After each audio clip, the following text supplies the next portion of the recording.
Hello दोस्तों, आप सबका स्वागत है आपके अपने यूट्यूब चैनल गोल अचीवर्स में। I hope you all are very well और आप लोग अपनी अच्छे से पढ़ाई कर रहे होंगे। प्लस प्रैक्टिस एंड रिवीजन सब कुछ आपका बैक टू बैक चल रहा होगा। अब मैंने आपका जो टॉपिक है एक्सरे वाला, उसके मैंने आपको जो नोट शायद अभी नहीं दिए हैं, लेकिन मैंने आपको जो इसके टॉपिक्स हैं वो सारे अच्छे से पढ़ा दिए हैं। आपने अगर लेक्चर्स नहीं देखे हैं तो प्लीज़ प्रीवियस लेक्चर्स देख लीजिए। ये है आज हमारा लेक्चर नंबर 17 और इसमें हम एक्सरे के प्रैक्टिस क्वेश्चन डिस्कस करने वाले हैं। और ये एक्सरे का पार्ट 3 है। पहले पार्ट 1 और पार्ट 2 में मैंने आपको थ्योरी पढ़ा दी है मैंने, जिसको आप प्लीज़ चेकआउट कर लीजिए अगर आपने अभी तक नहीं उन लेक्चर्स को देखा है तो। एंड जो हमारा टेलीग्राम ग्रुप है उसमें मैंने आपके साथ कुछ क्वेश्चन शेयर किए थे और अभी मैं उन क्वेश्चंस के सोल्यूशन आपको प्रोवाइड करवाने वाली हूँ। अगर आप में से किसी ने उन क्वेश्चंस को ट्राई करा है तो प्लीज़ यहाँ से आप सोल्यूशन चेक कर सकते हैं, और अगर नहीं ट्राई किया है तो प्लीज़ उन्हें ट्राई कीजिए और उसके बाद यहाँ पर आके सोल्यूशन चेक करिए। ठीक है, मैं बिल्कुल ये नहीं बोलूँगी कि आप सिर्फ वीडियो देखते रहिए, नहीं, उससे कोई फ़ायदा नहीं होने वाला है जब तक आप खुद कोशिश नहीं करेंगे। Okay, so let's start with the question number 1। Okay, तो क्वेश्चन नंबर 1 हम लोग मैं आपको क्वेश्चन नंबर 1 थोड़ा सा समझा देती हूँ। इसमें क्या है, और हाँ, एक चीज़ और, मैं जैसे हमेशा हर वीडियो में बोलती हूँ कि मैं आपको पूरा वीडियो मतलब पूरा क्वेश्चन नहीं लिखूंगी as it is word to word, सिर्फ आपको मेन जो होगा क्वेश्चन में गिवन वो चीज़ लिख दूंगी एंड उसका सोल्यूशन दे दूंगी, क्योंकि टाइम सेव करना है ना, वरना पहले क्वेश्चन प्रोवाइड करवाने का मतलब ही क्या बनता है। खैर चलिए, अब हम now move to the questions. हमारा क्वेश्चन में क्या कहा गया है कि फॉर एडिशन, हाँ ओके, हमारा क्वेश्चन में है कि हमारा एक है एलिमेंट एमओ, जिसका उन्होंने सिंबल दिया है। एमओ सिंबल होता है किसका, मॉलिब्डेनम का। ठीक है, मॉलिब्डेनम करके एक एलिमेंट है, उसका सिंबल होता है। अब हमारा ये है और इसकी वेवलेंथ दी है 0.71 आर्मस्ट्रॉन्ग। ठीक है, this is the wavelength. This is the wavelength हमारा मॉलिब्डेनम की। और उसके बाद इन्होंने क्या बोला है कि हमें वेवलेंथ निकालनी है किसकी, कॉपर की। कॉपर की वेवलेंथ हमें बतानी है। अब गाइज एक चीज़ आप मुझे बताइए, और हाँ, इन्होंने साथ में ना एक दो चीज़ें और दी हैं क्वेश्चन में आपको लिख के। क्या क्या कि मॉलिब्डेनम है, इसका हमारा एटॉमिक नंबर Z जो होता है, क्या होता है, Z हमारा एटॉमिक नंबर होता है, मैंने आपको बताया है। ये है हमारा 42 एंड कॉपर का इन्होंने दिया है एटॉमिक नंबर Z, कॉपर का दिया है इन्होंने 29। होता ही है, पता भी होगा आप में से बहुत से लोगों को, शायद याद भी हो। एक बहुत इंपॉर्टेंट चीज़ इस क्वेश्चन में जो गिवन है, जो हम लोग मिस आउट कर जाते हैं, वो क्या दिया हुआ है कि हमारा जो रेडिएशन है वो कौन से ऑर्बिट में या शेल या एनर्जी लेवल में है, इन्होंने गिवन है के ए में, या फिर आप इसको बोल सकते हैं, सॉरी के अल्फा ही लिखा है, मुझे लगा शायद के ए लिखा है, के अल्फा में। ठीक है, अब मैंने जब आपको पढ़ाया था थ्योरी पार्ट, अगर आपने नहीं देखा है तो प्लीज़ वहाँ जाके चेक करिएगा। अभी मैं आपको बताती हूँ इसमें हमें कैसे सॉल्व करेंगे। हमें सबसे पहले एक वेवलेंथ गिवन है, हमें कॉपर की वेवलेंथ निकालनी है। अब बताइए, आपने कोई ऐसा फॉर्मूला पढ़ा है जिसमें हमारा डायरेक्ट रिलेशन हो दो एलिमेंट्स के बीच की वेवलेंथ का? हमने पढ़ा है वेवलेंथ एनर्जी के बीच में रिलेशन, हमने पढ़ा है वेवलेंथ मोमेंटम के बीच में रिलेशन, हमने पढ़ा है wavelength potential stopping potential and potential difference के बीच में रिलेशन। लेकिन क्या हमने कभी भी पढ़ा है कि हमारे दो एलिमेंट है अलग अलग, ये एलिमेंट ए है और यहाँ एलिमेंट बी रखे हैं दोनों, इनकी वेवलेंथ के बीच में कुछ रिलेशन हमने कभी पढ़ा है? नहीं पढ़ा है। इसका अलग वेवलेंथ होता है, इसका अलग वेवलेंथ होता है। लेकिन हमारे पास एक लॉ है, ठीक है, उस लॉ में हमें क्या मिलता है, उस लॉ को जब हम थोड़ा सा पढ़ते हैं तो उसमें हमें क्या मिलता है, मोजलेस लॉ के अकॉर्डिंग एक लॉ मैंने आपको पढ़ाया था, मोजलेस लॉ। ठीक है, इस लॉ को जब हमने डिफाइन किया था तो मैंने इसमें क्या बताया था कि इसमें हमारी जो रेडबर्ग है, उसको हमारा जो रेडबर्ग मॉडिफाइड रेडबर्ग इक्वेशन हमारी बनी थी, मॉडिफाइड रेडबर्ग इक्वेशन।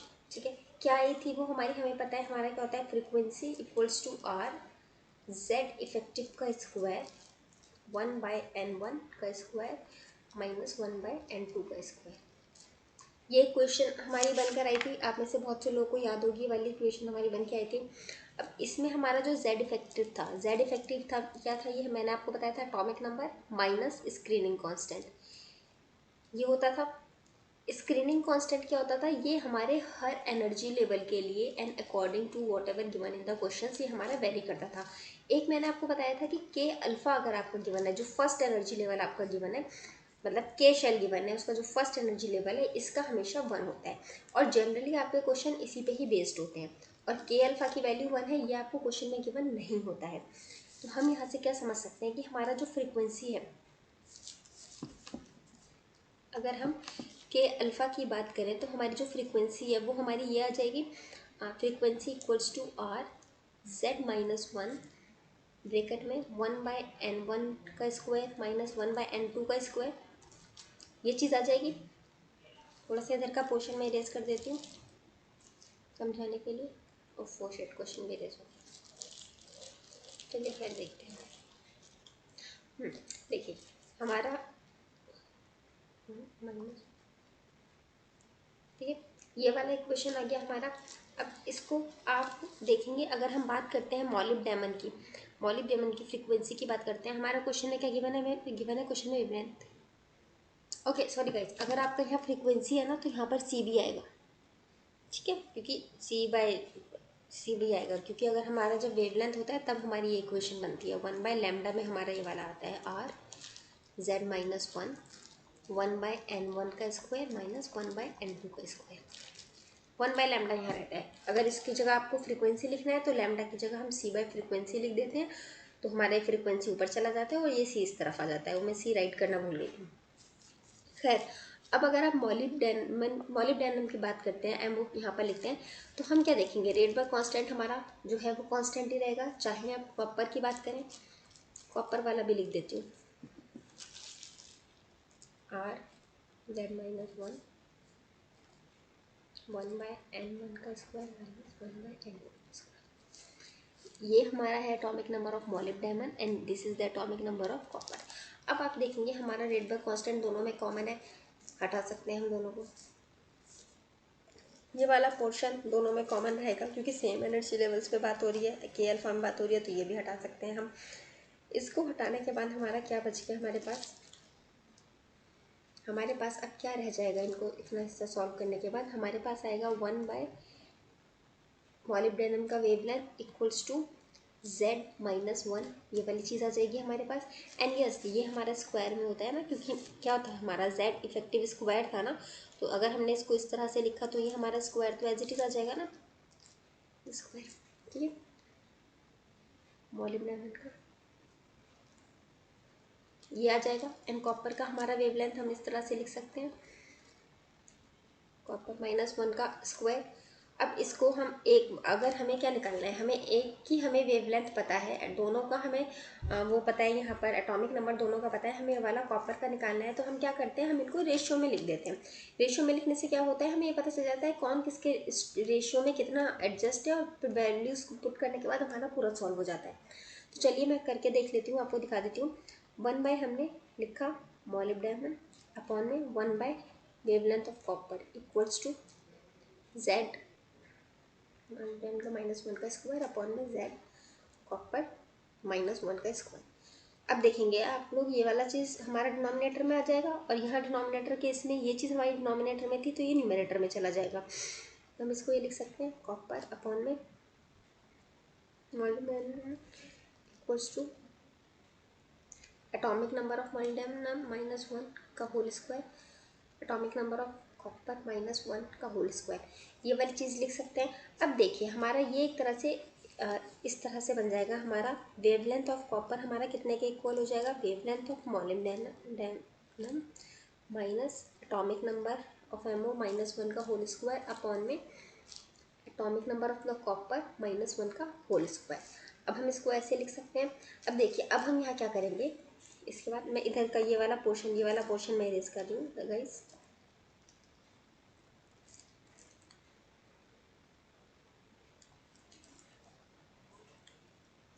अब हम इसमें क्या करेंगे, देखिए अब हम यहाँ पर अपनी वैल्यूज़ पुट कर सकते हैं, जो जो हमें गिवन है। हमें वेवलेंथ ऑफ कॉपर निकालना है, मॉलिब्डेनम का हमें गिवन है 0.71, हम 0.71 को यहाँ पुट कर देंगे, ठीक है। उसके बाद हमें कॉपर का, सॉरी ऊपर मॉलिब्डेनम है, इसका 42 गिवन है, 42 माइनस वन अपॉन में कॉपर का 29 माइनस वन का होल स्क्वायर, ये चीज़ हम लिख देंगे। अब इसको जब हम थोड़ा सा सॉल्व करेंगे तो देखिए हम इसको क्या लिख सकते हैं, यहाँ पर 0.71, ये हमारा मल्टीप्लाई माइनस हमने इसको किया तो ये हमारा आ जाएगा 41 का स्क्वायर अपॉन में नीचे 28 का स्क्वायर। अब इसको सॉल्व करेंगे आप, तो आपको इसको सॉल्व करके फाइनल आंसर, चलिए मैं बता देती हूँ आपको सॉल्व करके आंसर इसका क्या आएगा। मैंने कैलकुलेट करके टिक करके रखे हैं आंसर्स पहले ही। क्योंकि फिर आप लोग तो आंसर करते नहीं हैं। सिर्फ एक है आस्था, जिनका मैं नाम लूँगी, और वो सारे क्वेश्चंस के बिल्कुल रेगुलरली आंसर कर रही हैं। एक डीवीएस करके हैं, एक दो बच्चे हैं बस हार्डली जो सारे क्वेश्चंस के ढंग से आंसर कर रहे हैं, बाकी कोई भी आंसर नहीं करता है स्टूडेंट। एंड पता है फिर क्या होता है, फिर और ज़्यादा नई क्लासेस लाने का मन नहीं करता है। और फिर वही होता है कि जब मुझे लगता है कि अच्छा बच्चे तो पढ़ ही नहीं रहे हैं, कोई रिप्लाई नहीं कर रहा, कोई आंसर नहीं कर रहा, तो फिर मैं इतनी मेहनत किसके लिए करूँ और क्यों करूँ। 10-15 बच्चे अगर वॉच करने हैं, उसमें से कोई एक बच्चा अगर सिर्फ आंसर देता है तो फिर वो ना बहुत डिमोटिवेटिंग होता है। तो खैर अभी आप इसको 2 बार मल्टीप्लाई करना है, इसको भी 2 बार मल्टीप्लाई करना है, और फिर उसको इससे मल्टीप्लाई कर देना है। बहुत ज़्यादा टफ कुछ नहीं है, सिंपल कैलकुलेशन है। आंसर आ जाएगा 1.52 आर्मस्ट्रॉन्ग। आप करके अपना कैलकुलेशन इसको चेक कर लीजिएगा। यहाँ पर मैं नहीं कर सकती कैलकुलेशन, बहुत ज़्यादा टाइम टेकिंग हो जाएगा। पिछली वीडियोस में मैंने कहा था कि मैंने ऐसे छोड़ दिए थे ड्यूअल नेचर वाले में, और आप लोगों से कहा था खुद करके दिखाना, खुद करके सॉल्व करने की कोशिश करना। तो उसमें से सिर्फ एक स्टूडेंट है आस्था, उनका ही आंसर आया और किसी का कोई आंसर नहीं आया। तो खैर मतलब अभी जब मैं वीडियो रिकॉर्ड कर रही हूँ उस वक्त तक सिर्फ आस्था का आंसर आया, हो सकता है उसके बाद में और लोगों की भी आप लोग कर दें आंसरिंग, लेकिन मैं अभी के हिसाब से बता रही हूँ। तो ये हमारा इस क्वेश्चन नंबर 1 का जो है वो आंसर है। थोड़ा सा लंबा आंसर था, सॉल्यूशन थोड़ा सा ज़्यादा लंबा था। इस तरह के क्वेश्चन आपके एग्जाम में नहीं आएगा, मगर मैंने करवाया फिर भी इसलिए ताकि आपका जो है वो कॉन्सेप्ट क्लियर हो जाए। क्वेश्चन में डायरेक्टली सिर्फ रिलेशन भी पूछ सकता है आपका कि वो फ्रीक्वेंसी से कैसे है डिपेंडेंट, जेड इफेक्टिव आपका, या स्क्रीनिंग कांस्टेंट कैसे आपका इफेक्टिव है, या वेवलेंथ आपका किस तरह से डिपेंड करता है। और गाइस ये जो फॉर्मूलाज है ना, ये जो 3-4 चैप्टर मैंने अभी आपको पढ़ाए हैं back to back, photo electric effect, atomic number के तो उतने कंफ्यूजिंग नहीं है फॉर्मूला एटॉमिक स्ट्रक्चर वाले के। ये photo electric effect, dual nature और ये एक्सरे वाला, ये जो मैंने अभी आपको पढ़ाया ना, इनके फॉर्मूले सबके सेम है, बस वेवलेंथ, एनर्जी, पोटेंशियल डिफरेंस ये सब यूज़ होना है, बस नाम बदल जाता है तो थोड़ा बहुत चेंज आ जाता है फॉर्मूले में। तो उस चीज़ का आप ख्याल रखिएगा कि आपको कौन सा फॉर्मूला कहाँ यूज़ करना है, और अच्छे से इनको थोड़ा सा प्रैक्टिस कर लीजिएगा क्वेश्चंस को, तो आपका इजीली हो जाएगा सब कुछ। ठीक है, अब हम मूव करते हैं अपने क्वेश्चन नंबर 2 की तरफ। देखिए क्वेश्चन नंबर 2 में आपसे क्या कहा गया है कि हमारी एक कॉलेज ट्यूब है जिसमें हमारा पोटेंशियल डिफरेंस है, ये हमारा एनोड एंड ये हमारा कैथोड, इनके बीच का ये जो पोटेंशियल डिफरेंस है ये कितना दिया हुआ है, इन्होंने 120 किलो वोल्ट। ओके, ये दिया हुआ है। Okay guys, and the maximum energy emitted from the X-rays. अब आपसे पूछा है कि मैक्सिमम एनर्जी कितनी इमिट होगी, बताइए। अब देखिए गाइस, एनर्जी कितनी इसमें से निकलेगी। अब बिल्कुल ना ये आपका न्यूमेरिकल लग रहा है क्वेश्चन, लेकिन ये न्यूमेरिकल क्वेश्चन है नहीं, बिल्कुल थ्योरेटिकल क्वेश्चन है। कैसे थ्योरेटिकल क्वेश्चन है देखिए मैं बताती हूँ। ये है हमारा एक रॉड, ये है हमारा यहाँ से बैटरी का सप्लाई, यहाँ से एक वोल्टेज जाएगा, ये एनोड और कैथोड हो गया, इनके बीच का पोटेंशियल डिफरेंस जनरेट होगा। अब इसमें से हमारी कितनी एनर्जी निकलेगी वो हमारा किस चीज़ पर डिपेंड करेगा कि हमारे इस पोटेंशियल डिफरेंस ने कितनी एनर्जी दी, एंड उसकी वजह से हमारे कितने इलेक्ट्रॉन जो है वो निकले। तो V इंटू ई हो जाएगा सीधा सा एनर्जी हमारा यहाँ पर। अब आपने मैं ये आप लोग ने मैंने आपको बताया है कि हमारा एनर्जी को हम इस तरह से भी लिखते हैं EV, ये लिखते हैं हम। तो बस डायरेक्टली यही वाली चीज़ यूज़ होनी है, एंड कॉन्सेप्ट हमारा ये वाला है। तो अब आप इसमें सिर्फ वैल्यू पुट करनी है हमें। ई की हमें वैल्यू होती है क्या, अगर आप बात करते हैं इलेक्ट्रॉन की तो 1.6 इंटू 10⁻⁻⁻⁻, लेकिन जब हमने ऑप्शंस चेक करे अपने तो ऑप्शन में हमने देखा कि ई की वैल्यू पुट नहीं कर रखी है, डायरेक्टली ई लिख रखा है। तो इसीलिए पहले प्लीज़ ऑप्शंस देख लिया करिए, क्योंकि एग्जामिनर भी इतना बेवकूफ़ नहीं बैठा हुआ है कि वो आपसे सिर्फ इतने लंबे लंबे कैलकुलेशन ही कराया जाए। अगर उसको कहीं कॉन्सेप्ट चेक करना होता है तो हाँ वो कैलकुलेशन सिंपल देता है, और अगर उसको टाइम वेस्ट करवाना होता है कैंडिडेट का ये चेक करने के लिए कि टाइम मैनेजमेंट स्किल आपका कैसा है, तो वहाँ वो फिर कैलकुलेशन टफ देता है। फिर वहाँ पे काम आता है आपका ट्रिक्स कि आप कितना जब हम न्यूमेरिकल एबिलिटी वाले क्वेश्चंस करेंगे ना, तब वहाँ पर आपको थोड़े थोड़े स्किल्स डेवलप होंगे आपको फास्ट कैलकुलेशन करने के, तो उससे आपको बहुत हेल्प मिलेगी इन क्वेश्चंस को भी सॉल्व करने में। खैर तो अभी हम इसमें देखते हैं, तो ई की जगह तो हम ई लिख देंगे इनटू वी हमारा कितना है 120 किलो वोल्ट, इसको हम क्या लिखेंगे 120, एंड किलो को हम इंटू 10⁻³ लिख सकते हैं। 1 किलो कितने के इक्वल होता है, 1 किलोग्राम की अगर हम बात कर रहे हैं तो 10⁻³ ग्राम की बात इक्वल होता है। सिमिलरली 1 किलो वोल्ट हमारा कितने के इक्वल होता है 10⁻³ वोल्ट के इक्वल, मतलब किलो का मतलब ही होता है 10⁻³। जैसे हमने देखा था आर्मस्ट्रॉन्ग का मतलब होता है 10⁻⁻10, या नैनोमीटर का मतलब क्या होता था 10⁻⁻9, इसी तरह किलो का मतलब होता है 10⁻3। तो 120 इंटू 10⁻3, ये चीज़ आ गई। अब यहाँ पर हम क्या कर सकते हैं, ये हमारा आंसर आ जाएगा इसका फाइनल, यहाँ वोल्टेज इसकी यूनिट। मगर जब हमने ऑप्शंस में चेक करा तो ये तो हमारा ऑप्शंस में था ही नहीं। ऑप्शंस में इसकी जगह क्या किया था, ऑप्शंस की जगह इन्होंने पॉइंट में दे दिया था, और पॉइंट में लाने के लिए इन्होंने क्या किया, इधर से 2 डिजिट छोड़ के इन्होंने पॉइंट लगा दिया। और मैंने आपको जब हम पीपी उसके फोटो इलेक्ट्रिक इफेक्ट के क्वेश्चंस कर रहे थे तब मैंने आपको ये चीज़ बताई थी कि अगर हम इस तरफ मूव करते हैं पॉइंट को तो यहाँ पर हमारा 10 टू द पावर जो होती है वो हमारी प्लस होती जाती है। तो आपका क्या आ जाएगा 1.2, हम 2 पॉइंट इधर गए हैं तो इसीलिए हमारी 2 पावर प्लस हो जाएगी, तो 3 + 2 5। ठीक है, and this is electron volt. So this is the answer of the question number 2। ठीक है, तो मुझे लगता है ये क्वेश्चन नंबर 2 भी आपको अच्छे से समझ में आ गया होगा। अब मूव करते हैं नेक्स्ट क्वेश्चन की तरफ। एक सेकेंड।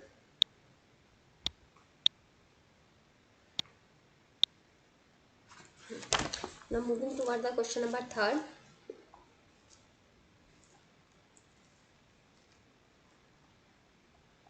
क्वेश्चन नंबर 3 में देखिए हमारा सिंपल सा क्वेश्चन, अगेन इसमें कुछ भी टफ नहीं है। इसको तो आप ऐसे ही कर लेंगे। देखिए क्वेश्चन में हमारा क्या गिवन है, हमें क्वेश्चन में गिवन है कि हमारी एक एक्सरे है जो हमारा वर्क कर रहा है कितने किलो वोल्ट पे। इसमें हमारा मतलब वोल्टेज दिया है 25 किलो वोल्ट, एंड हमसे क्या पूछा है, हमसे मिनिमम वेवलेंथ पूछा है। अब मैंने आपको जब एक्सरे पढ़ा रही थी, जब एक्सरे टॉपिक का थ्योरी पार्ट पढ़ा रही थी, मैंने उसमें आपको क्या बताया था कि एक्सरे के केस में हम मिनिमम वेवलेंथ की बात करते हैं। हालांकि जब हम फोटो इलेक्ट्रिक इफेक्ट देख रहे थे वहाँ पर हम मैक्सिमम वेवलेंथ की बात करते थे, लेकिन एक्सरे के केस में हम मिनिमम वेवलेंथ की बात करते हैं। एंड एक्सरे के मिनिमम फोटो इलेक्ट्रिक इफेक्ट में हमारा जो वेवलेंथ का फॉर्मूला होता था वो क्या होता था, hc/एनर्जी। ठीक है, जिसको हम थोड़ा सा सॉल्व करने के बाद हम 1240 या अगर नैनोमीटर में है तो एनर्जी नैनोमीटर लिख देते थे। ठीक है, लेकिन अगर हमारा जब एक्सरे की बात करते हैं तो हमारा एक्सरे में वो एनर्जी किस पे डिपेंड करती है, उस वोल्टेज पे डिपेंड करती है जो हमारी कोलिज ट्यूब की जो वोल्टेज होती है हमारी उस पर डिपेंड करती है। तो हमारा क्या बन जाता है, hc/EV। वही एनर्जी की जगह हम पूरा EV लिख देते हैं। ठीक है, अब इसको जब हम सॉल्व करते हैं तो इसको हमारा सॉल्व करके भी ये वही आ जाता है 124/V। अब आप बोलेंगे कि मैडम यहाँ तो HC को सॉल्व कर कितना आ गया, यहाँ पर HC/E को इतना सॉल्व कर इतना आया। तो देखिए ऐसा नहीं है कि इसको इतना ही हमने सिर्फ HC की जगह ये लिख दिया, ऐसा नहीं है। देखिए HC की जगह आपका आता है 1.25 × 10⁻⁻19। लेकिन हमारी एनर्जी की जो वैल्यू आती है वो हमेशा इलेक्ट्रॉन वोल्ट में आती है। तो हमारा जो हम ये जो हम लिखते हैं ना 1240 नैनोमीटर या फिर 12400 आर्मस्ट्रॉन्ग, तो ये हम HC/E हम इसी के लिए ही लिखते हैं, क्योंकि एनर्जी की जो हमारी यूनिट होती है वो हमेशा इलेक्ट्रॉन वोल्ट में होती है। तो इस चीज़ को आप न्यूमेरिकल में कंफ्यूज मत होइएगा कभी भी। अगर आपको इलेक्ट्रॉन वोल्ट में एनर्जी दे रखी है, सपोज 3 इलेक्ट्रॉन वोल्ट दे रखी है, तो आप अलग से आपको इसकी वैल्यू पुट करने की नीड नहीं है, क्योंकि आपका जो ये 1240 है ना जो हमने कैलकुलेट किया है, ये HC/E को ही रख के कैलकुलेट किया है हमने। ओके गाइज, अगर कुछ समझ नहीं आ रहा है ना, कुछ भी कंफ्यूजन हो रहा है तो प्लीज़ कमेंट बॉक्स में पूछ लिया करिएगा। HC/E को ही रख के हमने ये 1240 रखा था। ठीक है, अगर हम सिर्फ HC की बात करते हैं, अगर हमारी एनर्जी 3 इलेक्ट्रॉन वोल्ट की जगह सिर्फ 3 दे रखी होती तो हम सिर्फ HC की वैल्यू पुट करते और वो कितना होता 1.25 × 10⁻⁻19। ओके, तो खैर फिलहाल हम इधर आ जाते हैं अपना टॉपिक एक्सरे पे। एक्सरे में हमने देखा वेवलेंथ हमारा HC/इलेक्ट्रॉन वोल्ट हो गया। अब सिंस हम देखेंगे यहाँ पर अपने ऑप्शंस चेक करेंगे कि नैनोमीटर में गिवन है ऑप्शंस की, आर्मस्ट्रॉन्ग में गिवन है कि मीटर में गिवन है। तो हमने जब चेक करा तो हमारे ऑप्शंस गिवन है आर्मस्ट्रॉन्ग में। आर्मस्ट्रॉन्ग के लिए मैंने आपको बताया है हम ऊपर क्या लगाते हैं 12400। अब इस केस में जब हमने 12400 लगा दिया, अब हम यहाँ पर क्या करेंगे, अब हम अपनी वैल्यूज़ पुट करेंगे। तो 12400 अपॉन में 25 किलो है, तो किलो की जगह हम क्या लिख सकते हैं 10⁻3। तो इसको हमारा क्या बन जाएगा 25 × 10⁻3 वोल्ट। अब यहाँ पर हम वही पुट कर देंगे 10⁵ × 25 × 10⁻3 वोल्ट। अब इसको अगर आप 3 को ऊपर ले जाएंगे तो ये आपका क्या हो जाएगा 112.4 अपॉन में 25। ठीक है, आप पूछेंगे ये कैसे आ गया, तो देखिए 3 को ऊपर लाएंगे यहाँ पर तो 10 - 3 हो जाएगा 2, तो ये चला जाएगा और इधर एक पॉइंट में लग के वो कम हो जाएगा। मैंने बताया ना इधर प्लस होता है, प्लस माइनस की वैल्यू का प्लस होने का क्या मतलब है कि माइनस की वैल्यू आपकी और कम होती चली जाए, तो आपका 12.4 आ जाएगा। अब इसको जब आप कट करेंगे तो आपका आंसर कितना आना चाहिए, अराउंड आपका आना चाहिए इसका 1.4 आपका, हाँ 0.49, देखिए 0.45 के अराउंड आ रहा है, तो मेरा 0.49, यही आपका आंसर आंसर यही आपका करेक्ट है, ऑप्शन नंबर ए। ठीक है, 0.49 आर्मस्ट्रॉन्ग, तो ये आपका करेक्ट ऑप्शन है इस वाले क्वेश्चन का। ऑप्शन साथ में इसलिए बता रही हूँ क्योंकि फिर बाद में आप लोग सॉल्व तो करते हैं नहीं, एंड वो फिर पेंडिंग ही रह जाता है, जैसे ड्यूअल नेचर वाले का पेंडिंग है। जब 5-6 लोग आंसर कर देंगे तब मैं उसका आंसर बता दूँगी। एक्चुअली नहीं, आस्था ने रिप्लाई किया है मुझे, मैं उनको आंसर बताऊँगी उसके। खैर, अभी हम मूव करते हैं अपने नेक्स्ट क्वेश्चन पे की तरफ, एंड नेक्स्ट क्वेश्चन इज हमारा क्वेश्चन नंबर 4। क्वेश्चन नंबर 4 में देखिए हमसे क्या कहा गया है कि हमें दिया गया है डिस्टेंस इंटर एटॉमिक पार्टिकल के बीच में।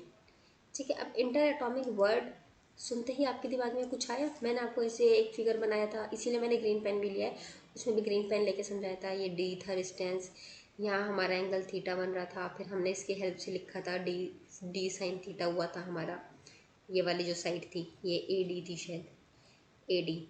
एंड देन सिमिलरली ये भी आपकी इतनी आई थी, फिर 2D हो गया था उसको जब हमने ऐड ऑन किया था।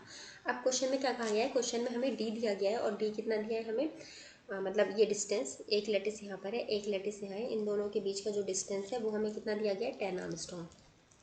ठीक है, अब हमसे क्या पूछा गया है, हमसे पूछा गया है कि हमारी मैक्सिमम वेवलेंथ कितनी होगी एक्सरे की जो इस क्रिस्टल से डिफ्रैक्ट होगी। तो हमारा मैक्सिमम वेवलेंथ कितना होना चाहिए जो कि हमारा इस क्रिस्टल से डिस्ट्रैक्ट हो जाए। तो देखिए हमने जो पढ़ा है फॉर्मूला, उसमें हमने क्या पढ़ा है कि वेवलेंथ इक्वल्स टू, क्या पढ़ा है हमने, wavelength equals to 2D sine theta, और इसको हम क्या बोलते हैं, इसको हम बोलते हैं ब्रैग्स इक्वेशन। क्या पढ़ा था हमने, N lambda 2D sine theta, हमने ये पढ़ा था ब्रैग्स इक्वेशन वाला। अब एन हमें कुछ ऐसा क्वेश्चन में गिवन है नहीं कि हमारा कितने वेवलेंथ आ रही है, 2 वेव्स है, 3 वेव्स है, 4 वेव्स है, तो हम इसको 1 ही मान लेते हैं। एंड वेवलेंथ इज अपना मैक्सिमम वेवलेंथ। अब कुछ हमें एंगल भी क्वेश्चन में नहीं गिवन है कि वो इतने डिग्री पे हमारा इंक्लाइन कर रहा है या क्या कर रहा है, तो हम सिंपल सा लैम्डा मैक्स को लिख देंगे 2D। ठीक है, अच्छा अब लैम्डा मैक्स को 2D लिखने का रीज़न देखिए, बताइए यहाँ पर क्या हो सकता है।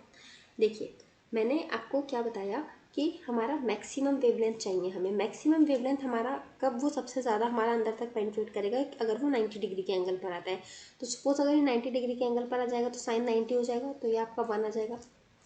तो हमारा लैम्डा मैक्स पूछा है इसलिए हमने साइन 90, तो इसलिए हमने यहाँ पर 90 डिग्री मान लिया इसको, और हमारा साइन 90 आ गया 1। अब हमारा फॉर्मूला है क्या सिर्फ इतना 2D, lambda max equals to 2D। अब इसमें वैल्यू पुट करेंगे तो हमारा 2 × 10 इक्वल्स टू 20 आर्मस्ट्रॉन्ग। ठीक है, तो कभी कभी क्या करा करिए ना, क्वेश्चन में अगर आपको इस तरह से आपको लैम्डा निकालना था, 2D गिवन था, साइन थीटा गिवन नहीं था, तो आप थोड़ा सा ना ऑप्शंस देख के भी आइडिया लगा सकते हैं कि अच्छा ठीक है ये हमारा, इसको इन्होंने 1 एज्यूम कर लिया है क्योंकि और कुछ क्वेश्चन में गिवन नहीं है, सिमिलरली एन को भी 1 एज्यूम कर लिया। तो इस तरह से आप कर सकते हैं। हालांकि यहाँ तो मैंने आपको रीज़न बता दिया है कि वो मैक्सिमम वेवलेंथ पूछा है, तो मैक्सिमम वेवलेंथ पूछा है इसलिए वो 90 डिग्री पे इंक्लाइन कर रहा होगा वो, इसीलिए साइन थीटा साइन 91 हो गया हमारा, एंड हमारा 2D हमने सिर्फ उसको कंसिडर कर लिया। लेकिन अगर सिंस इस तरह का कॉन्सेप्ट आपके दिमाग में एग्जाम में नहीं आता है तो आप थोड़ा सा ना ऑप्शन देख कर भी जा सकते हैं। अगर इतना पढ़ा है ना, अगर आप इतने सारे जब क्वेश्चन सॉल्व कर लेंगे ना, तो इतना आइडिया हो जाता है कि किस क्वेश्चन में आपको किस तरह से टैकल करना है कौन से क्वेश्चन को। खैर, now moving to the question number 5th। ओके, question number 5th is the normal theory question. अब सिंस एक्सरे वाले चैप्टर में पूछा गया है इस क्वेश्चन को, तो आप लोग ऐसे भी आंसर कर देंगे। The structure of the solid is studied by, तो देखिए मैंने आपको बताया था कि जो हमारा ब्रैग्स लॉ है, इंटर एटॉमिक स्पेस हमारा बताता है कि कितना है हमारा, कहाँ पर है, तो वो भी हमने पढ़ा था। उसके में भी हमारा एक्सरे का यूज़ होता है इंटर एटॉमिक स्पेसेस निकालने के लिए। या फिर मैंने आपको बताया था हमारा एक्सरे प्रोड्यूस कैसा होता है, चाहे वो कॉन्टीन्यूअस हो, चाहे वो करेक्टरिस्टिक वाला मेथड हो। सपोज ये मेटल है, इसमें ये एक एटम है, यहाँ से एक्सरे आएगा, यहाँ से निकलेगा, कुछ आया यहाँ से टकराया तो ऐसे घूमा, यहाँ पे टकराएगा तो कम घूमेगा, ज़्यादा घूमेगा। इस सब के बेसिस पे हमें पता चलता है कि हमारा जो है कहाँ कहाँ पर हमारे अंदर क्रिस्टल्स प्रेजेंट है और कहाँ कहाँ प्रेजेंट नहीं है। तो ये जो अंदर के जो स्ट्रक्चर है, इसका जो पूरा एनालिसिस हो रहा है वो हम किससे कर पा रहे हैं, अपने एक्सरे से। ओके, तो इसका करेक्ट ऑप्शन क्या होगा, ऑप्शन नंबर 1। तो now moving to question number 6। देखिए क्वेश्चन नंबर 6 में क्या कहा गया है देखने में बहुत बड़ा क्वेश्चन लग रहा है, but trust me it's the simplest one. क्या बोला गया है आपसे, दैट यू हैव, आपके पास एक कॉलेज ट्यूब है और उसमें से आपने 50% ऑफ द एक्सरेज ऑब्टेन करा है। एक्सरेज हमने 50% मिली है हमें कॉलेज ट्यूब में से। जो हमारी कितनी है 0.3 mm की उसकी है थिकनेस हमारी कॉलेज ट्यूब की, जिसमें से हमारा वेव पास कर रहा है। ठीक है, अब अगर आपसे जो सपोज ये हमारी कॉलेज ट्यूब थी,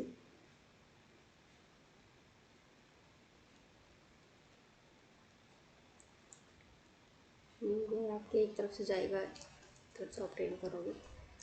ये है कॉलेज ट्यूब, इसकी जो थिकनेस है अपनी वो 0.3 mm है, और इसमें से जो हमें एक्सरेज मिल रहा है ना, यहाँ पर सपोज ये एक्सरे बाहर आ रहा है, कितना आ रहा है हमारे पास 50%। अब आपसे क्या कहा जा रहा है क्वेश्चन में कि अगर आपका जो anode and potential difference target नहीं कर रहे हैं, अगर आपका जो टारगेट है, ये जो टारगेट है और ये है आपका कैथोड, यहाँ से इलेक्ट्रॉन निकलेगा, इस पर स्ट्राइक करेगा और स्ट्राइक कर कर ये आपका एक्सरे बाहर निकालेगा। इसके बीच का जो पोटेंशियल डिफरेंस है अगर हम इसको इंक्रीज़ कर लें, मान लीजिए पहले 10 वोल्ट था, अब इसको इंक्रीज़ करके हमने 20 वोल्ट कर दिया, तो हमारे एक्सरेज पे जो हमारी एक्सरेज हमें ऑब्टेन हो रही है उस पर क्या फ़र्क पड़ेगा। अब देखिए सीधा सी बात है, 10 पहले आपका जितना भी यहाँ से वोल्टेज जा रहा था, अब अगर आप उस पोटेंशियल को बढ़ा देंगे, आप वोल्टेज को बढ़ा देंगे, तो आपका ये वोल्टेज डिफरेंस भी बढ़ जाएगा। इस वोल्टेज डिफरेंस के बढ़ने से क्या होगा, यहाँ से ज़्यादा इलेक्ट्रॉन्स निकलेंगे, ज़्यादा इलेक्ट्रॉन निकलेंगे, यहाँ ज़्यादा इलेक्ट्रॉन स्ट्राइक करेंगे। अब जितने ज़्यादा स्ट्राइक करेंगे उतनी ज़्यादा यहाँ पर क्या है इंटेंसिटी बढ़ जाएगी, और इंटेंसिटी जितनी ज़्यादा बढ़ जाएगी उतनी हमारा एक्सरेज बाहर आ जाएंगे। तो ऑब्वियस सी बात है, अगर पहले 50% मिल रही थी तो अब मोर देन 50% मिलेगी। सिंपल सा लॉजिकल क्वेश्चन था, कुछ इसमें दिमाग लगाना ही नहीं था, बिल्कुल मतलब कोई नीड ही नहीं थी इसमें कुछ एक्स्ट्रा दिमाग लगाने की। तो हमारा क्वेश्चन नंबर 6 हो गया। Now moving to the question number 7। Question number 7 में आपसे क्या कहा गया है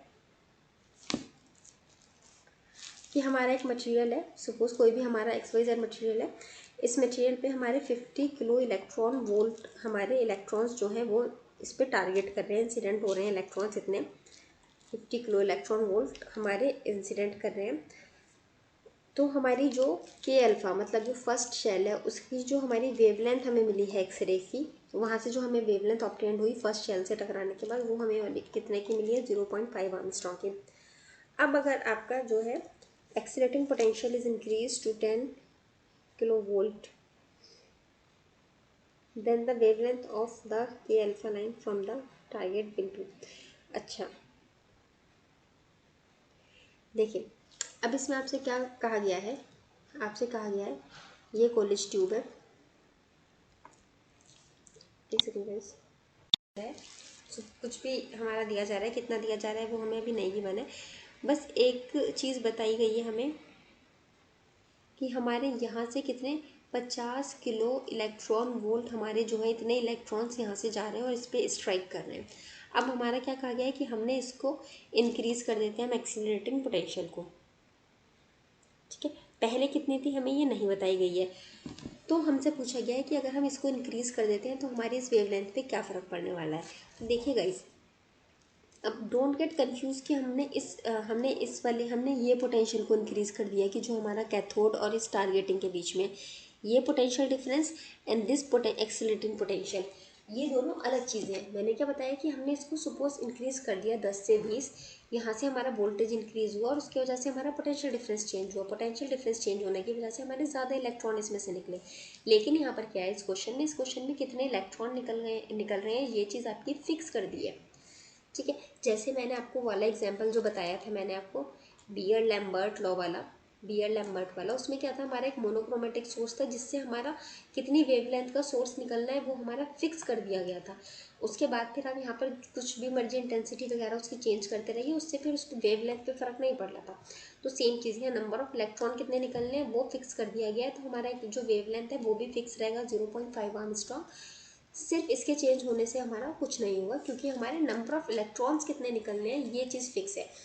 इसका मतलब हमारे जो पोटेंशियल डिफरेंस होगा इसके बीच का, ये किसी भी तरह से इन लोगों ने बैलेंस कर रखा होगा कि वो हमारा सेम ही रहे और हमारा इतना ही इलेक्ट्रॉन निकले हमेशा।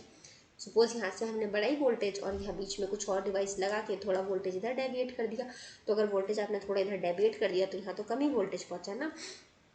तो इसलिए अगर नंबर ऑफ इलेक्ट्रॉन अपना फिक्स है तो हमारा सिर्फ एक्सीलरेटिंग पोटेंशियल को इंक्रीज करने से कोई फर्क नहीं पड़ेगा, वो हमारा सेम उतना ही रहेगा। तो करेक्ट ऑप्शन हो जाएगा इसका ऑप्शन नंबर 2। ठीक है, तो नाउ मूविंग टू द अपना question number 8। Question number 8, question number 8 में आपसे कहा गया है on increasing the filament current in the X-ray tube. अगर आपका जो filament on increasing the flow of current X-ray. अगर आपका एक्सरे ट्यूब है, जो हमारा वही जो हमने कॉलेज ट्यूब पढ़ा है, अगर हम उसमें अपना करंट को इंक्रीज़ कर देते हैं तो हमारा क्या फ़र्क पड़ने वाला है। तो देखिए गाइस, सबसे पहली चीज़ उन्होंने हमारा, अगर हम करंट को ऐसे नहीं ऐसे लिखते हैं, करंट को अगर हम इंक्रीज़ कर रहे हैं तो उससे हमारा क्या फ़र्क पड़ेगा। देखिए वेवलेंथ पे कोई फ़र्क पड़ेगा, ये वही वाली चीज़ हो गई कि वेवलेंथ पे का कोई रिलेशन आपने पढ़ा है करंट के साथ डायरेक्ट नहीं पड़ा है तो कुछ फ़र्क नहीं पड़ेगा। पेनिट्रेशन ऑफ पावर का फ़र्क पड़ेगा, क्योंकि जब वेवलेंथ पे ही फ़र्क नहीं पड़ रहा है तो एनर्जी पे क्या फ़र्क पड़ेगा, और जब एनर्जी पे फ़र्क नहीं पड़ रहा है तो पेनिट्रेशन पे क्या फ़र्क पड़ेगा, कोई फ़र्क नहीं पड़ेगा। तो ये तीनों चीज़ें तो ख़त्म हो गई। अब नेक्स्ट आपसे क्या बोला गया है कि इंटेंसिटी हमारी इंक्रीज, थर्ड ऑप्शन में क्या है कि डिक्रीज करेगी, एंड फोर्थ ऑप्शन में पूछा गया है इंक्रीज करेगी, थर्ड ऑप्शन में इंटेंसिटी डिक्रीज करेगी। तो अब देखिए, आप देखिए आपका क्या होगा कि अगर आपका करंट इंक्रीज हो रहा है, करंट इंक्रीज हो रहा है इसका मतलब आपका नंबर ऑफ इलेक्ट्रॉन फ्लो ज़्यादा हो रहे हैं। अब आपके जब नंबर ऑफ इलेक्ट्रॉन ज़्यादा है एक पॉइंट पे, सपोज ये एक पॉइंट है, ठीक है, इस पॉइंट से सपोज हमारा यहाँ से, मैंने आपको क्या बताया था इंटेंसिटी हम कैसे कैलकुलेट करते हैं, ये मैंने आपको फोटो इलेक्ट्रिक इफेक्ट वाले चैप्टर में भी पढ़ाया था, ड्यूअल नेचर वाला फोटो इलेक्ट्रिक इफेक्ट पर चैप्टर में पढ़ाया था, इंटेंसिटी वाला पॉइंट जब पढ़ाया था। एंड एक्सरे वाले में भी जो हमने बियर लैम्बर्ट लॉ पढ़ा था उसमें मैंने आपको बताया था कि इंटेंसिटी हमारा क्या होता है कि हमारा सपोज एक मेटल है, इसमें एक पॉइंट में से हमारे एक टाइम पर कितने इलेक्ट्रॉन पास हुए या कितने फोटोन्स पास हुए, तो इससे हमें पता चलता है हमारी इंटेंसिटी कितनी है। मतलब जो हमारे नंबर ऑफ इलेक्ट्रॉन जो होते हैं वो हमारी इंटेंसिटी पे डिपेंड करता है।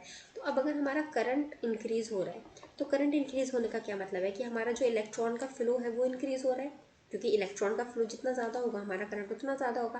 फोटो इलेक्ट्रिक इफेक्ट में मैंने आपको बताया था कि हमारा ये मेटल होता था, यहाँ पे फोटोन आते थे, इलेक्ट्रॉन निकलता था, फिर ऐसे फ्लो होता था, इलेक्ट्रॉन नीचे जाता था, तो इधर से हमारा करंट फ्लो होता था। तो जितने ज़्यादा इलेक्ट्रॉन निकलते थे उतना ज़्यादा करंट फ्लो होता था। तो सिमिलरली अगर हमारा करंट इंक्रीज़ हो रहा है तो इसका मतलब कहीं ना कहीं इलेक्ट्रॉन का फ्लो इंक्रीज़ हो रहा है, इलेक्ट्रॉन का फ्लो बढ़ेगा तो इसका मतलब एक जो पर्टिकुलर पॉइंट है हमारा, सपोज ये वाला, यहाँ से हमारे ज़्यादा इलेक्ट्रॉन पास करेंगे, इलेक्ट्रॉन अगर ज़्यादा पास करेंगे तो हमारा क्या होगा, हमारी जो है इंटेंसिटी वो इंक्रीज़ कर जाएगी। इंटेंसिटी इंक्रीज़ कर जाएगी, ये क्यों, क्योंकि हमारे नंबर ऑफ इलेक्ट्रॉन जो है एक पर्टिकुलर पॉइंट से जो पास होंगे वो हमारे इंक्रीज़ कर जाएंगे। ओके गाइस, तो now move to the next question. Next question क्या है, which of the following is not affected by the electromagnetic fields.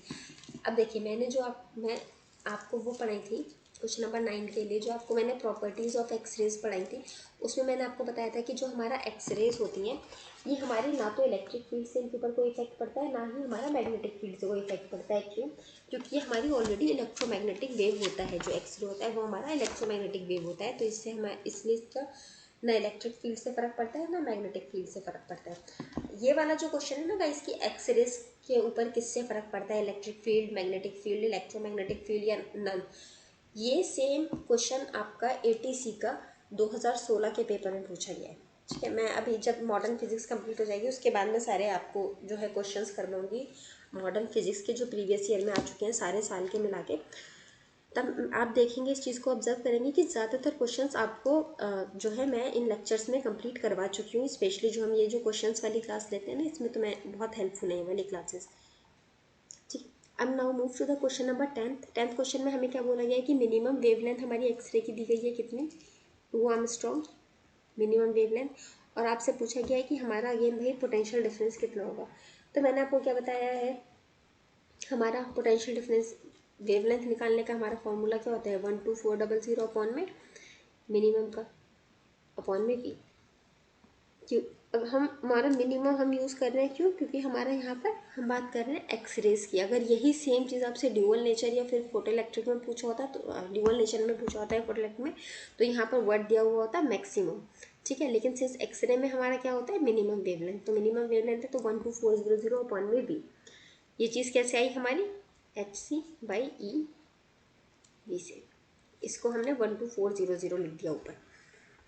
ठीक है, तो हमारा हम इसको क्या लिख सकते हैं, अपॉन में लैम्डा यहाँ लिख सकते हैं, वेलोसिटी वो पोटेंशियल इधर ले आएंगे, लैम्डा यहाँ नीचे लिख देंगे, लैम्डा मिनिमम कितना गिवन है हमें, 2 आर्मस्ट्रॉन्ग गिवन है। आर्मस्ट्रॉन्ग गिवन है इसलिए ऊपर हमने 2 0 लगाए हैं, अगर सिर्फ नैनोमीटर गिवन होता तो 1 0 लगाते। 12400 ज़्यादातर आर्मस्ट्रॉन्ग ही देता है क्वेश्चन में, या तो फिर मीटर देता है। अब इसको आप कट कर लीजिए, कितना आ जाएगा 6200। सो आपका कितना आंसर आ जाएगा इसमें, आपका 6.2 किलो वोल्ट। आपका वोल्ट में ऑप्शन में आंसर नहीं गिवन है, किलो में गिवन है, तो जब आप किलो में करेंगे तो किलो में हमें क्या लिखना होता है, 10⁻³ लाना होता है। 10⁻³ लाने के लिए इधर आप प्लस करेंगे वैल्यू, तो हमारा पॉइंट इधर खिसकेगा। तो आपका था 6200 था, तो पहले एक बार खिसका तो एक यहाँ पर 0 बढ़ गया होगा, फिर दूसरी बार खिसका तो 2 0 बढ़ गए, फिर तीसरी बार जब खिसक के पॉइंट इधर आया तब आपका ऊपर पूरा 3 0 आ गए। तो 3 0 आ गए, तो अब हम इसकी जगह क्या लिख सकते हैं, किलो वोल्ट। तो आपका क्या आ जाएगा, 6.2 kilo volt. Okay guys, now moving to the next question. एक second, let me move the वो। ओके, अभी हमने जो डिस्कस किया that is the question number 10। Now moving to the question number 11। X ray obtained by the college. अच्छा guys, मैं पता है थ्योरी क्वेश्चन सोच रही थी कि नहीं चलो छोड़ो यार, करवाई देती हूँ, क्योंकि आप लोग आंसरिंग तो करते नहीं हो, फिर जब आपका एग्जाम आएगा ना उस वक्त फिर परेशान होंगे। तो आपसे क्या पूछा जा रहा है कि X-rays obtained by the Coolidge tubes, जो हमारी एक्सरेज होती हैं, ये जो हमने कॉलेज ट्यूब बनाई थी, पता नहीं क्या बन रहा है, यहाँ से स्ट्राइक करने के बाद ये जो एक्सरे बाहर निकल रही थी, ये हमारी मोनोक्रोमेटिक होती है या फिर of all the wavelength below the सारी मैक्सिमम वेवलेंथ से कम होती है, सारी मिनिमम वेवलेंथ से ऊपर होती है, या मैक्सिमम मिनिमम वेवलेंथ के बीच में होती है एक्सरेज की। तो देखिए, हम हमेशा मिनिमम वैल्यू निकालते हैं एक्सरे की। मिनिमम निकालने का मतलब हो गया कि इतनी तो आपकी मिनिमम जब वैल्यू अटेन हो जाएगी तब आपका एक्सरे निकलना उसमें से रिलीज हो जाएगा। इसका मतलब बाकी जितनी वेवलेंथ होंगी इस मिनिमम वेवलेंथ से ऊपर की होंगी। इसका मतलब हमारा करेक्ट ऑप्शन नंबर का क्या हो जाएगा, हमारा करेक्ट ऑप्शन हो जाएगा जिसमें हमारा गिवन हो क्या कि हमारी all wavelength are above the minimum wavelength. ठीक है, करेक्ट ऑप्शन इस हिसाब से कौन सा बनता है हमारा, question number option number 3rd। Option number 3rd is the correct option. Okay, now moving to the question number 12। Question number 12 में आपसे क्या कह रखा है कि एक्सरेज एंड इलेक्ट्रोमैग्नेटिक रेडिएशन। हमें पता है कि एक्स इलेक्ट्रोमैग्नेटिक रेडिएशन होती है। सो एक्सरे फोटोन्स कैरीज, तो एक्सरे के पास क्या है, इलेक्ट्रिक चार्ज है, मैग्नेटिक चार्ज है, both electric and magnetic moment है हमारे पास, या फिर नीदर इलेक्ट्रिक चार्ज है नॉट मैग्नेटिक मोमेंट है। देखिए, अभी इससे पहले भी हमने क्वेश्चन सेम ऐसे ही किया है जिसमें आपको बताया गया था कि वो नॉट अफेक्टेड बाय होता है। क्वेश्चन नंबर 9 आप देखिए। एंड कल जो मैंने आपको प्रॉपर्टीज़ पढ़ाई थी, इससे प्रीवियस लेक्चर जब भी हुआ था हमारा, उसमें मैंने आपको प्रॉपर्टीज़ पढ़ाई थी, उसमें भी मैंने आपको क्लियरली मेंशन किया था कि वो किसी भी चीज़ से अफेक्ट नहीं होता है। एंड अभी मैंने अभी आपको ये भी बताया था कि 2016 में हमारा सेम यही क्वेश्चन उठकर आया था इस तरह का। देखिए, वही क्वेश्चन हमें यहाँ मिल गया है क्वेश्चन नंबर 12 पे, कि हमारा neither electric charge not magnetic moment. Question number हमारा ऑप्शन नंबर 4 जो है वो करेक्ट हो जाएगा। ओके, नाउ मूविंग टू अपना क्वेश्चन नंबर 13। ज़्यादातर हमारे थ्योरी क्वेश्चन है, सो ज़्यादा कुछ उसमें सॉल्व करके दिखाने की जरूरत नहीं है। 13th क्वेश्चन पे इसका करेक्ट ऑप्शन हो जाएगा ऑप्शन नंबर 4 12th का। Question number 13 is characteristic X-rays are not obtained in the spectrum of hydrogen atom. ये भी मैंने आपको पढ़ाया था जब मैं आपको कैरेक्टरिस्टिक वाला पढ़ा रही थी, तब भी मैंने आपको पढ़ाया था कि ये हमारा क्यों नहीं होता है, कैरेक्टरिस्टिक वाले में हम क्यों नहीं ऑब्टेन कर पाते हैं। ये मैं जब कैरेक्टरिस्टिक वाला पढ़ाया था मैंने तब भी पढ़ाया था, एंड जब मैं आपको प्रॉपर्टीज़ पढ़ा रही थी ना, शायद मैंने तब भी आपको ये वाला पॉइंट बताया था कि हम कैरेक्टरिस्टिक एक्सरेज जो है हाइड्रोजन एटम के ऑब्टेन नहीं कर पाते हैं। क्यों? क्योंकि जो हमारा हाइड्रोजन एटम होता है उसमें जो हमारे एनर्जी लेवल्स होते हैं ना, इनके बीच का जो डिफरेंस होता है ये बहुत कम होता है। इतना कम होता है कि हमारा इलेक्ट्रॉन आ रहा है, अगर वो यहाँ पर टकरा के वो कहीं भी जाएगा, कुछ भी जाएगा, इसको वेकेंट ये एकदम से इतनी जल्दी फील होगा कि कुछ पता ही नहीं चलेगा। ये इतने करीब होते हैं कि हमारा इलेक्ट्रॉन यहाँ से टकराया कि यहाँ से टकराया कुछ पता ही नहीं चलेगा। एंड प्लस आप ये देखिए, ये आपका this is the hydrogen atom. Hydrogen atom तो एक इलेक्ट्रॉन, तो एक ही electron, this is your hydrogen atom. तो इसमें क्या ही आपका करेक्टरिस्टिक बनेगा, एक आएगा वो कहीं से भी, मतलब यहाँ से अगर वो निकल भी जाएगा तो इसको भरेगा कौन। तो इसका आंसर क्या होता है कि हमारा एनर्जी डिफरेंस जो होता है, हाइड्रोजन जो एनर्जी लेवल के बीच का एनर्जी डिफरेंस होता है हाइड्रोजन एटम में, वो बहुत ही कम होता है, वेरी लेस। तो इसीलिए इसमें हमारा करेक्टरिस्टिक एक्सेस जो है वो वर्क नहीं कर पाता है। ठीक है, तो क्वेश्चन नंबर 13 का आपका कौन सा ऑप्शन करेक्ट हो जाएगा, क्वेश्चन नंबर 13 का करेक्ट ऑप्शन है आपका option number 3rd। Okay, now moving to the next question. Next question में देखिए हमारा क्या बोला गया है, which of the following is related with the characteristic of the X-rays. इसमें से जो एक्सरेज है उसकी हमारा which of the following is related with the characteristic emission of the X-rays. जो करेक्टरिस्टिक एमिशन होता है, जो हमने सेकंड वाला पढ़ा था हमारा, थोड़ा सा ब्रीफ कर देती हूँ। ये एटम होता था हमारा, ठीक है, इसमें हमारे बहुत सारे इलेक्ट्रॉन्स होते थे कहीं कहीं पे, ये मतलब ये इसमें ऑर्बिट में होते थे। अब वो ऐसे बना रही हूँ, हमारा क्या होता था, इधर से एक इलेक्ट्रॉन आता था, ये इलेक्ट्रॉन हमारा कैथोड इलेक्ट्रॉन बोल देती हूँ मैं इसको, क्योंकि ये हमारे कैथोड वाली साइड से आ रहा होता था, ये हमारा एनोड वाला साइड होता था। मतलब यहाँ हम बोल सकते हैं टारगेटेड मेटल होता था ये हमारा, जो भी हमारा ये हमारा टारगेटेड मेटल होता था, जिसमें से हमारा एक्सरे निकालना होता था हमें। इस मेटल के ऊपर बहुत सारे एटम्स होते थे, उसमें से हम एक एटम का केस कंसीडर कर लेते हैं। सपोज ये इलेक्ट्रॉन आया और इस ऑर्बिट में यहाँ जो इलेक्ट्रॉन था इससे टकरा गया। इससे टकराने के बाद क्या होगा, दो इलेक्ट्रॉन्स बाहर निकलेंगे। एक तो हमारा ये कैथोड इलेक्ट्रॉन ही बाहर निकल जाएगा, प्लस हमारा ये जो एनर्जी लेवल वाला इलेक्ट्रॉन था ये बाहर निकल जाएगा, और ये वाली जगह जो होती है ये वेकेंट हो जाएगी।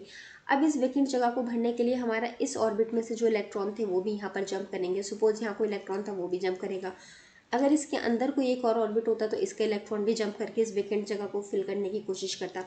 तो इसीलिए हमारा बहुत सारा इधर से मूव करेगा, इधर से मूव करेगा, इधर से मूव करेगा, फिर कोई एक होगा जो फिल कर देगा और बाकी फिर इधर उधर कहीं जाके एडजस्ट हो जाएंगे। तो हमारे एनर्जी में बहुत ज़्यादा चेंजेस होते हैं। तो यहाँ पर जो हमारा ग्राफ बनता है वो ऐसा बनता है कि इस तरह से एकदम से पीक आता है, एकदम से पीक आ रहा है इस तरह से, और कॉन्टिन्यूस में हमारा कैसा होता है, ऐसा एक समान। और दोनों जब साथ में, क्योंकि अब ऐसा थोड़ी है कि सिर्फ एक ही हमारे तरीके से एक्सरे प्रोड्यूस हो रहा है, वो तो कंटिन्यूस भी साथ में चल रहा है, इधर आया इधर से डिफ्लेक्ट होकर निकल गया, कंटिन्यूस भी साथ में चल रहा है और कैरेक्टरिस्टिक भी साथ में चल रहा है। तो फाइनल ग्राफ हमारा कैसे आता है, इस तरह से। ओके, तो आपको कैरेक्टरिस्टिक एक बार याद आ गया होगा दोबारा से क्या होता है। तो कैरेक्टरिस्टिक हमारा किस पे डिपेंड करता है, देखिए अल्फा पार्टिकल एमिशन पे तो डिपेंड नहीं करता, इलेक्ट्रॉन के एमिशन पे हाँ ये हमारा सही हो सकता है, इसको हम कंसिडर कर लेते हैं। पॉजिट्रॉन के एमिशन पे डिपेंड करता है, नहीं करता। के इलेक्ट्रॉन कैप्चरिंग पे, के इलेक्ट्रॉन कैप्चरिंग मतलब ये जो हमारा के शेल था इसका जो इलेक्ट्रॉन था, इसको ये आपका कैसे कैप्चर करता है इस इलेक्ट्रॉन को और फिर निकलता है। मेनली तो आपका कैरेक्टरिस्टिक इसी पे डिपेंड करता है ना, कि अगर सपोज ये ना कैप्चर करे, अगर सपोज आपका ये वाला इलेक्ट्रॉन कैप्चर ही ना करे और ये मूव ही ना हो तो आपका कैरेक्टरिस्टिक हो पाएगा, कुछ भी नहीं होगा। चाहे आप यहाँ से कितने भी इलेक्ट्रॉन इमिट कर लो, जितने मर्जी इलेक्ट्रॉन स्ट्राइक करवा लो, लेकिन अगर यहाँ ऑर्बिट वाला जो इलेक्ट्रॉन है, जो के इलेक्ट्रॉन है, के शेल का इलेक्ट्रॉन जो है, जिसको मैंने एनर्जी इलेक्ट्रॉन बोला था, एनर्जी लेवल का इलेक्ट्रॉन, इसे के इलेक्ट्रॉन बोलते हैं। अगर ये एनर्जी, ये वाला के इलेक्ट्रॉन अगर आपका कैप्चर करके मूव ना हो यहाँ से, तो आपका कैरेक्टरिस्टिक मेथड से आपका एक्सरे प्रोड्यूस नहीं हो पाएगा। तो सबसे मेन रोल इसमें किसका हो गया, आपका के इलेक्ट्रॉन का। ठीक है, क्योंकि एंड ऑफ द डे तो उसी पे डिपेंड कर रहा है ना सब कुछ। Moving to the next question, penetration of X-ray depends on. अब आपका एक्सरे जो है वो आपका कितना मतलब पेनिट्रेट करेगा, पेनिट्रेटिंग पावर, ये आपका मेटल था, इसमें हमारा एक्सरे कितने अंदर तक जाएगा, ये जो इसकी पेनिट्रेटिंग पावर थी ये किस पे डिपेंड करेगी। मेन हमें पता है एनर्जी के ऊपर डिपेंड करती है और वेवलेंथ पर डिपेंड करती है। अब हम देखते हैं हमारे क्वेश्चन में क्या क्या गिवन है। क्वेश्चन में गिवन है current flowing in the filament. Current पे भैया कैसे डिपेंड करेगी, करंट पे तो डिपेंड ही नहीं करेगी, करंट पे तो हमारी इंटेंसिटी डिपेंड करेगी कि हमारा जितना ज़्यादा करंट होगा उतने ज़्यादा इलेक्ट्रॉन फ्लो कर रहे हैं, ज़्यादा इलेक्ट्रॉन फ्लो कर रहे हैं मतलब इंटेंसिटी ज़्यादा है। दूसरा अप्लाइड पोटेंशियल डिफरेंस, इसको भी छोड़ देते हैं, नेक्स्ट टॉपिक देखते हैं। Nature of the target, target के नेचर पे, इसको भी आप थोड़ा थोड़ा कंसीडर कर सकते हैं, लेकिन इसमें बहुत ज़्यादा डिपेंड नहीं करेगी। अगर आपका सॉफ्ट मेटल है तो उस पर पेनिट्रेट कर जाएगी, लेकिन उसमें ना बहुत ज़्यादा फर्क नहीं पड़ता। आप इंसान की बॉडी में से एक्सरे निकल जाता है, कोई मेटल है, कोई मशीन है, उसमें से एक्सरेज पास कर जाती है, तो नेचर ऑफ द टारगेट पे बहुत ज़्यादा फर्क नहीं पड़ता है।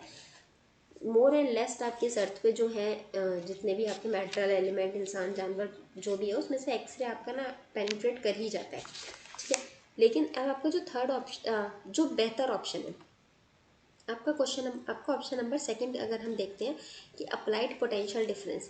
अब मैंने क्या बताया था, आपका जितना ज़्यादा पोटेंशियल डिफरेंस होता है वो आपका एक तरह से किस पे डिपेंड कर रहा होता है, आपका ईवी होता है, या आपका एक तरह से एनर्जी पे ही डिपेंड कर रहा होता है कि आपकी एनर्जी कितनी है। तो हमारा ये तो हमने देखा ही है कि पेनिट्रेशन पावर आपकी एनर्जी पे तो डिपेंड करती है, जितनी ज़्यादा एनर्जी होती है उतना ज़्यादा वो पेनिट्रेट करती है, इसलिए हमें मिनिमम से मिनिमम वेवलेंथ चाहिए होती है। तो हमारा किस पे डिपेंड करेगा, हमारा ये आपका पोटेंशियल पे, आपका अप्लाइड पोटेंशियल पे डायरेक्टली डिपेंड करेगा ये।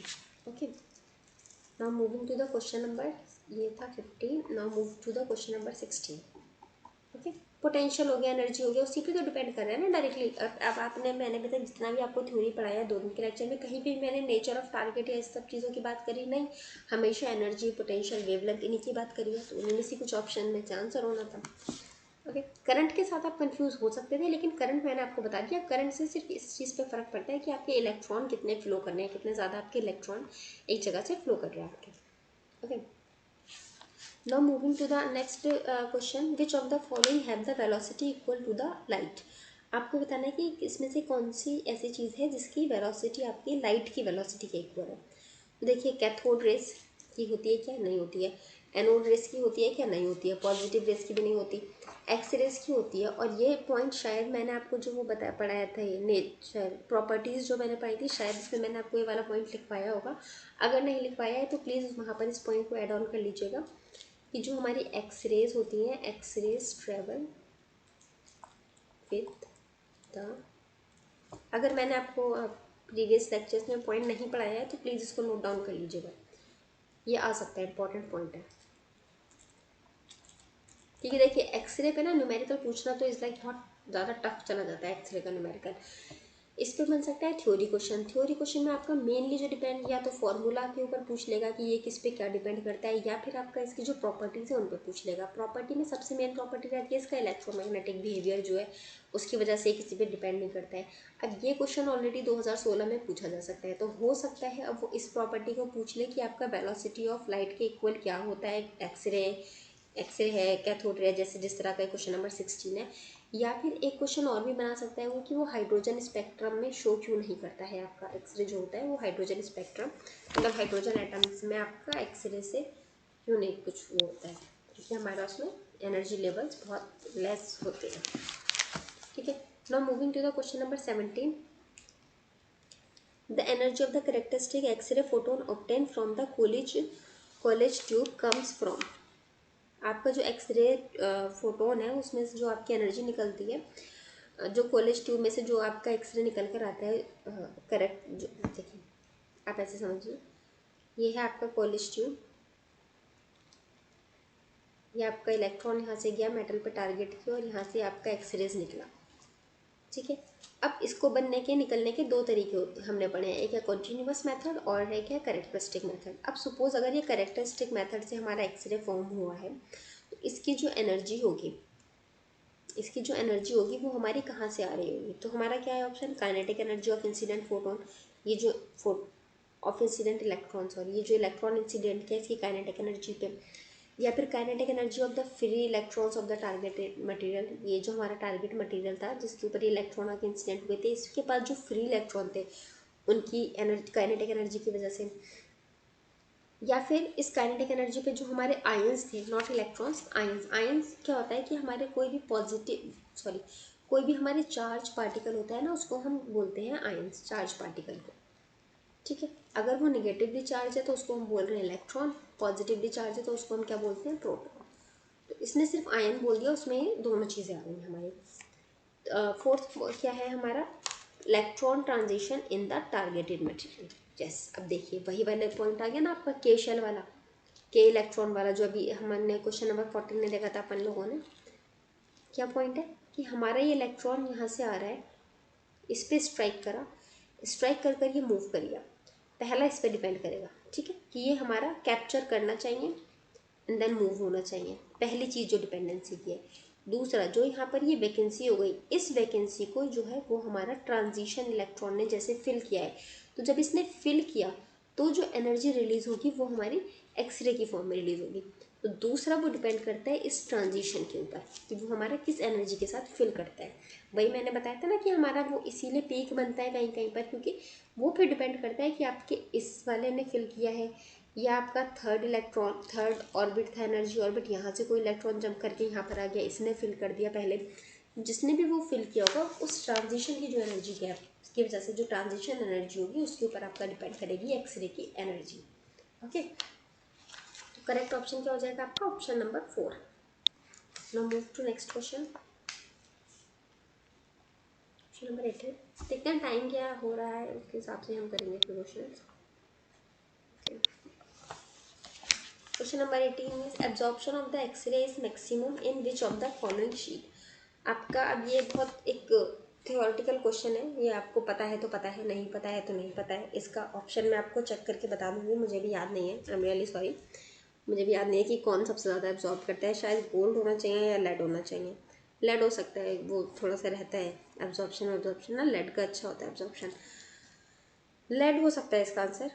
या फिर गोल्ड भी हो सकता है, मुझे एग्जैक्टली नहीं पता, लेकिन इन्हीं दोनों में से कुछ होगा। ऑप्शन देखकर तो ये लग रहा है, बाकी मैं आपको इसका आंसर चेक करके बता दूँगी। इसी वीडियो के कमेंट में ही मैं पोस्ट कर दूँगी क्वेश्चन नंबर 18 का। Next is the X-ray spectrum of the wavelength lambda. हमारी वेवलेंथ लैम्डा दी है, ऑफ लाइन हमें के अल्फा दी है। मैंने बताया था ना क्वेश्चन आपका के अल्फा से ही आएगा, यहीं से ही आते हैं ज़्यादातर क्वेश्चन। ये आपका एटॉमिक नंबर से कैसे हमारा एटॉमिक नंबर पे डिपेंड करता है। तो देखिए मैंने आपको क्या बताया था कि हमारा जो लैम्डा होता है, हम कैसे पता चलता है हमें, मोजलेस लॉ से। मोजलेस लॉ हमारा क्या है, मॉडिफाइड रेडबर्ग फॉर्मूला जो था। तो ये हमारा क्या था, 1/λ इक्वल्स टू जेड इफेक्टिव का स्क्वायर, ये था। अब आपको पूछा गया एटॉमिक नंबर, तो रिमेंबर द पॉइंट कि जेड इफेक्टिव जो है वो आपका एटॉमिक नंबर नहीं है, ये आपका जेड इफेक्टिव है atomic number minus screening constant. Okay, और के अल्फा के केस में हम इसको लिख सकते हैं z-1 whole square, don't forget this square, equals to 1/λ। तो आपका अब लैम्डा किस पर डिपेंड करेगा, आपका लैम्डा डिपेंड करेगा 1/z-1 का होल स्क्वायर। तो देखिए कौन सा ऑप्शन सही जा रहा है, तो क्वेश्चन ऑप्शन नंबर 4 इसका करेक्ट होगा। Okay, remember here is the 1/λ and here is the term square. क्योंकि ये बच्चे ना ये लैम्डा 1/λ में कंफ्यूज हो जाते हैं, सिर्फ लैम्डा लिख देते हैं, ठीक है, या फिर ये स्क्वायर वाला टर्म भूल जाते हैं। तो रिमेंबर दीज 2 पॉइंट्स। ये क्वेश्चन करवाने से पता है क्या होता है, पूरा चैप्टर आपका रिवाइज हो जाता है। मैं आपका एक बार हमारा कोर्स कंप्लीट हो जाएगा, जब रिवीजन क्लासेस स्टार्ट करवाऊंगी टाइम के अकॉर्डिंग, तब मैं आपको ज़्यादा से ज़्यादा क्वेश्चन से प्रैक्टिस करवाया करूँगी। ओके गाइस, तो now move to the question number 19, sorry 19 तो हो गया हमारा, अभी हमने डिस्कस किया है। Moving to the question number 20 में आपसे क्या बोला गया कि potential difference applied to an x ray tube is V volt then the minimum wavelength of the X-ray. Okay, again यहाँ पर देखिए आप लोग थोड़ा सा कंफ्यूज होंगे इस क्वेश्चन में। हमने जो पढ़ा है वेवलेंथ, ये वाला भी पढ़ा है फॉर्मूला 12.27 √v। अभी आपको याद नहीं आ रहा होगा, मुझे पता है।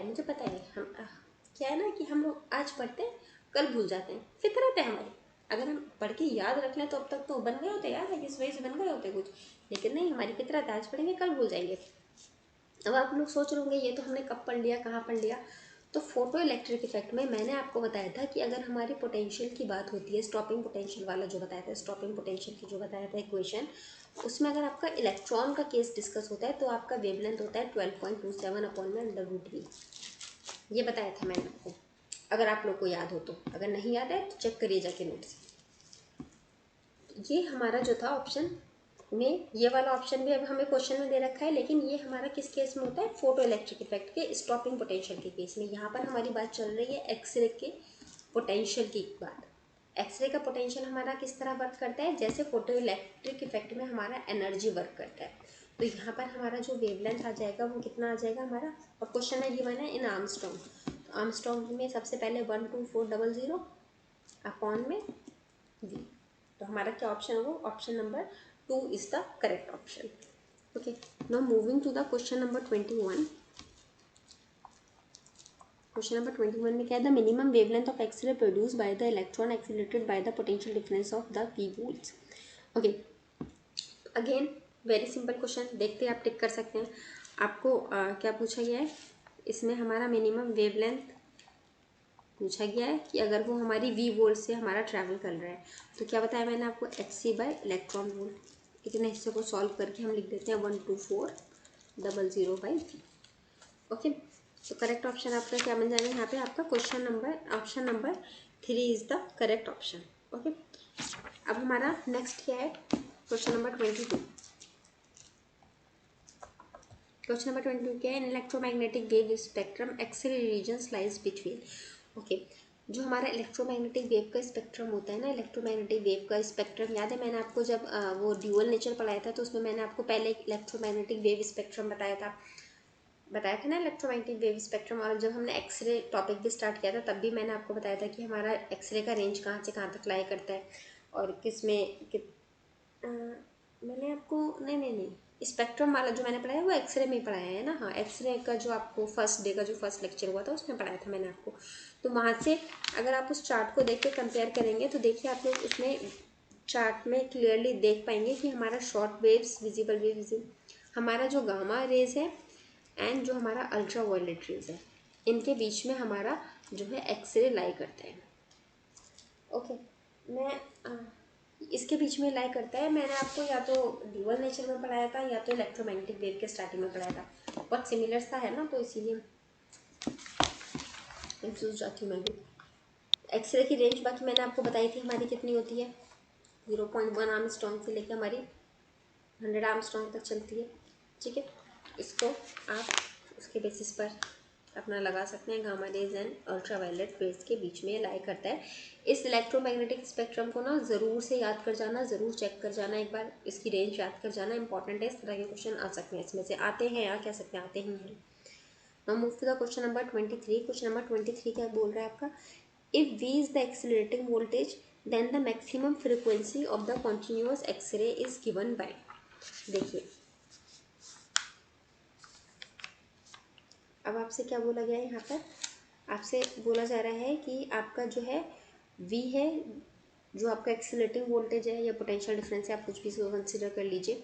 आपसे क्या पूछा जा रहा है, accelerating frequency of the continuous X ray. अगर आपका कॉन्टिन्यूअस एक्सरे प्रोड्यूस हो रहा है, तो मैंने क्या बताया आपको, वेवलेंथ का हमारा फॉर्मूला हमने देखा है आज तक, hc/ev होता है। आपसे क्या बात हो रही है, आपसे बात हो रही है फ्रीक्वेंसी की। तो जब आपने फ्रीक्वेंसी की बात करी तो ये आ जाएगा c/म्यू, क्योंकि लैम्डा क्या होता है, c/म्यू होता है, mu is the frequency, equals to hc/इलेक्ट्रॉन वोल्ट हो जाएगा। हम इधर c को और इधर c को कैंसिल कर सकते हैं, कैंसिल करके आपका क्या आ जाएगा, 1/म्यू इक्वल्स टू h/इलेक्ट्रॉन वोल्ट। इसको आप थोड़ा और सॉल्व करेंगे, रिवर्स अगर कर देते हैं तो फ्रीक्वेंसी इक्वल्स टू आपका क्या आ जाएगा, electron volt by h। So this is the answer. आपका करेक्ट ऑप्शन बन जाएगा option number third option is the correct option. Move to the next question, option number 24। The shortest wavelength emitted from an x ray tube is depend on. जो आपका shortest wavelength है, सबसे छोटी wavelength होगी आपकी, वो आपका किस पे डिपेंड करेगा, voltage applied to the tube, nature of the gas in the tube, current in the tube, nature of the target material of the tube. देखिए अगेन ये सेम वही क्वेश्चन है हमारा, क्वेश्चन नंबर 15 आप चेक करिए, same यही question था question number 15, बस थोड़ा सा पूछने का ढंग बदल दिया गया है एंड आपका ऑप्शंस आपका चेंज कर दिया गया है, आगे ऊपर नीचे कर दिया गया है। देखिए आपका वेवलेंथ किस पे डिपेंड करेगा, ऑब्वियस सी बात है, आपका वेवलेंथ डिपेंड करता है हमेशा एनर्जी पे या फिर वोल्टेज पे। ठीक है, तो आपका option number 1 is the correct option.